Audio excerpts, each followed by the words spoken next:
that I've worked with in the state. You should be very proud. My name's Bosworth, and I am a born and raised South Dakotan from Plankinton, South Dakota. I was interviewing for medical school over 15 years ago now, when they said, "Why do you want to be a doctor?" And I said, "I hate hog chores."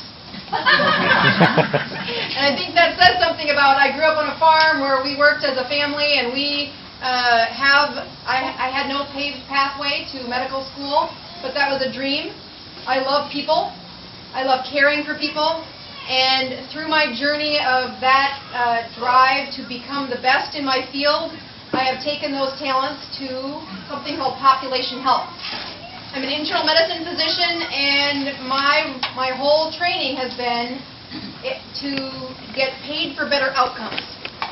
So a lot like what Obamacare was touted as being, is to pay for the physicians to do a better job of taking care of America. And if that's what Obamacare was, I would be all for it. I have never touched a paper chart. In the process, have been on the leading side of change in a very stuck thinking of medicine. Several have asked me, how can you go from medicine to politics? I'm like, I'm not sure I'm going to notice the difference. There is an amazing amount of politics that happens in the way your healthcare is delivered, the number of people that make choices about your healthcare that you don't even get consulted on, that if we try to implement and we don't have the permissions from the people, you will pay for it or you won't get it.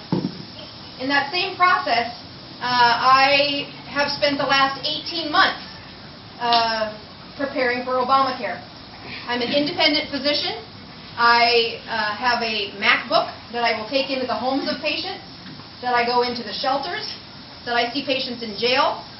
I take care of everything from mental health to addiction health, because I know that if I want the best outcomes for my patients with diabetes and high blood pressure and cancer, that you must take care of their addiction, you must take care of their mental health, you must really care about the whole person. And through the process of having implementation of Obamacare by October 1 of 2014, I remember the moment in the spring where I felt suffocated, that they were going to ask me to do some of the things Obamacare asked me to do with your information. That I collect information under this protected, private, intimate relationship between a patient and a doctor. And Obamacare will add 159 regulatory boards between me and the patient. And that's when I said, if not me, then who? To do something about caring for that relationship and keeping it protected. The amount of reports that I will send to the IRS, because this is a tax about you, so that in 10 years, when they are allocating the care, when we're looking at who will get the dialysis units, there's only so many we can give out. They will look back to see, did your chart have depression in it? Did your chart have alcoholism in it? Did you have a time where your family was dysfunctional? And I'd like you to define that. How many ways you can define that? And so I said, I am going to do something about it. I have the most to lose. I have a love affair with healthcare, with medicine, with being there for patients. And there will be no such thing when this is fully implemented.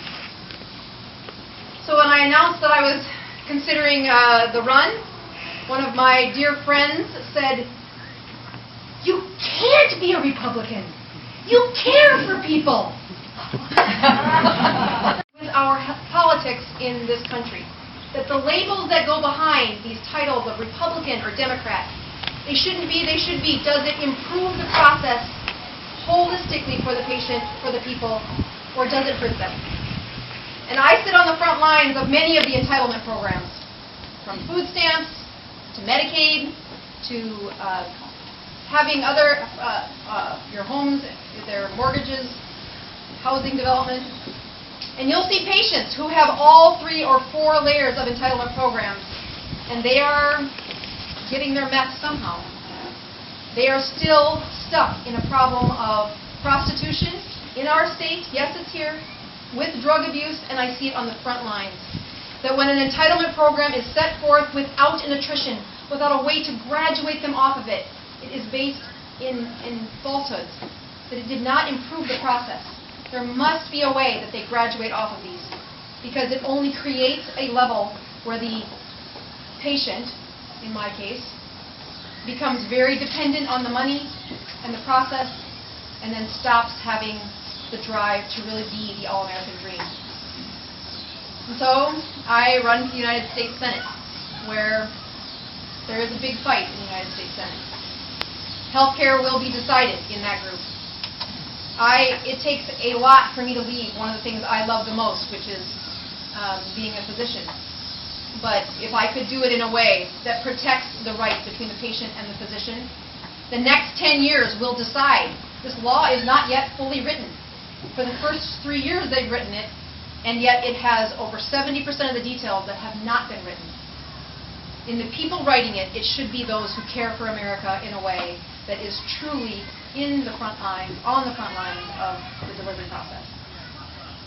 And so I enter a race where the experts say I can't win, that I have never been before.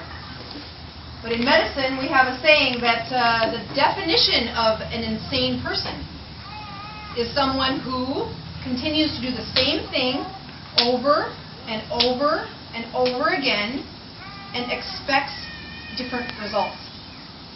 And I think that's what happens when we send these groomed politicians who have been so far away from the front service lines, who have plenty of relationships with what it means to be courted by the lobbyist, for he who pays the most gets my vote. I am not like that. I have stood up to government, I have stood up for patients, and I will continue to stand for them because I am a mother. And I have 3 kids that I know need to see what America really looks like. And if we don't have people protecting that freedom, they won't know what America looks like either. So I ask for your support.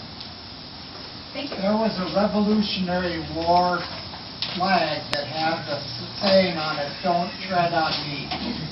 Would you be proud on a photo op to stand up beside a flag banner that said, "Don't tread on us"? Don't tread on the American people? I think I understand your question. And there's been a quick learning curve for being in the front lines of all questions coming toward me that I think I understand your question. Does anybody else understand this question? I am very proud to be an American, and I think the best way to show the next generation what that looks like is the examples we live by.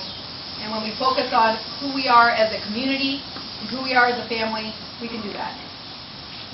Any other quick questions? Yeah, kind of the same question for you. I don't have to ask you why you're running, because you're up on your tippy toes. The passion's clearly there, and clearly you have the medical